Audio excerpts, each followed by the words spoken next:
Hey guys, welcome back to the channel. I got some cool news for you. I tried out some new tires today, so I thought I'd show you those.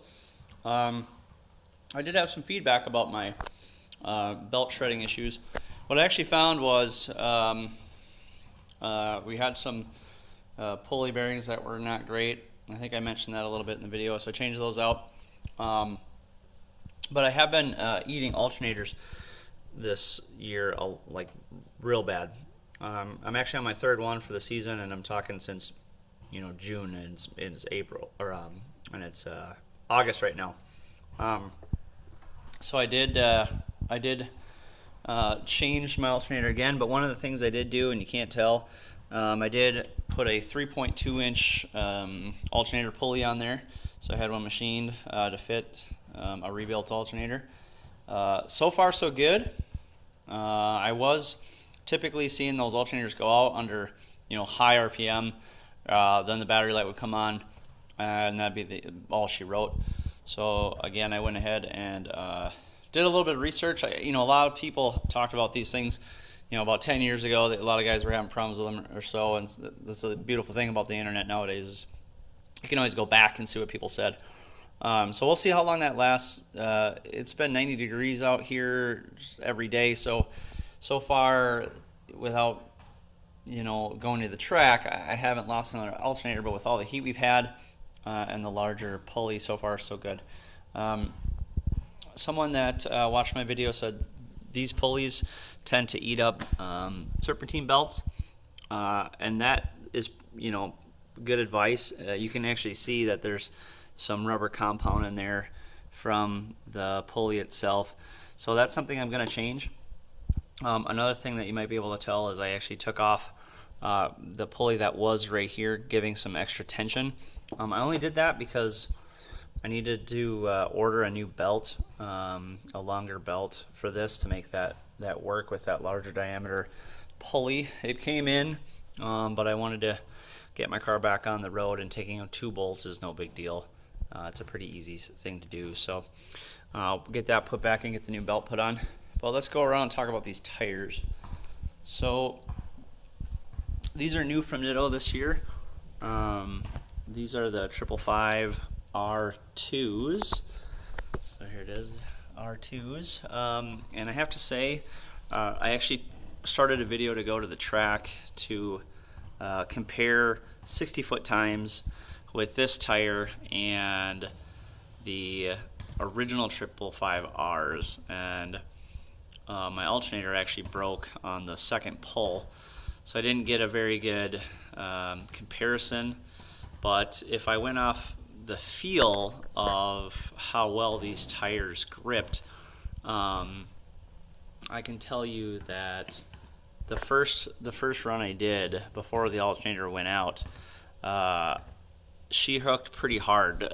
2 weeks prior, I was running the original 555Rs, and I was hitting like 1.8 60-foots, launching, with 700 and some odd horsepower at about 25 to 2600 RPMs. I did the same thing. I went to 2600 RPMs, launched the car, and it dead hooked where it almost killed the car coming out of the hole. So I had to actually stab the gas pretty hard, pretty fast, trying to get it to stay alive, so to speak, to keep it running, because it hooked so hard. And that was something I have only experienced with a slick. If you're running a full slick and it's a low RPM, sometimes if you don't get the RPMs high enough and she dead hooks, depending on the power level, you could potentially bog the car down and almost kill it.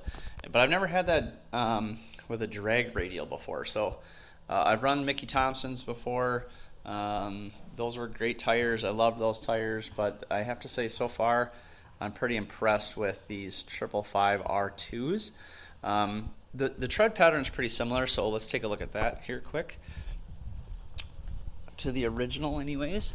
So here's your tread pattern, and obviously you can look at these online, and you can definitely see what they look like. But so far so good. I really like these tires. They seem to hook well. I haven't driven it in the rain. I don't typically drive my car in the rain, but If I do get a chance to, I will. It's always good to just feel what the car feels like when it's wet. I know the NT05Rs, when those get wet, they get pretty slippery in the rain. The 555Rs, I didn't think were that bad. I thought the NT05Rs were much worse in the rain than the 555Rs, but the R2s, it'll be a different story. The other thing I can say too is I'm running a 315 3517 tire, so I got a decent amount of width underneath the car. But as far as handling goes, too, side to side, if you look at here, I got a little bit of bulge coming out the sides, but when I pump them up, 35 pounds of pressure. Cornering is actually really good with these. Doesn't feel like the sidewall is rolling over real bad. Like with the Mickey Thompsons I've had in the past, I felt like the sidewall was just too soft, and it felt like cornering was really compromised. Whereas with this tire, it doesn't feel like that's the case. I don't feel like they really don't feel like they're compromising sidewall, and it does feel like you are getting good grip around the corners and in a straight line. And again, that's still comparing the same size Mickey Thompson. That's still a 315 35 17. It's just different companies obviously do different things with their tires, but these ones really feel like they hold well with everything I put them through so far. So far I really like them. They've been a great tire, and I've had them about a week now, and I've really tried to push the car pretty hard. Again, in cornering, straight line, and I think they've been a greit tire so far.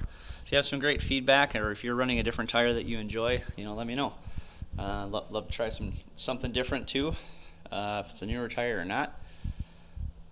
Have a good day, guys.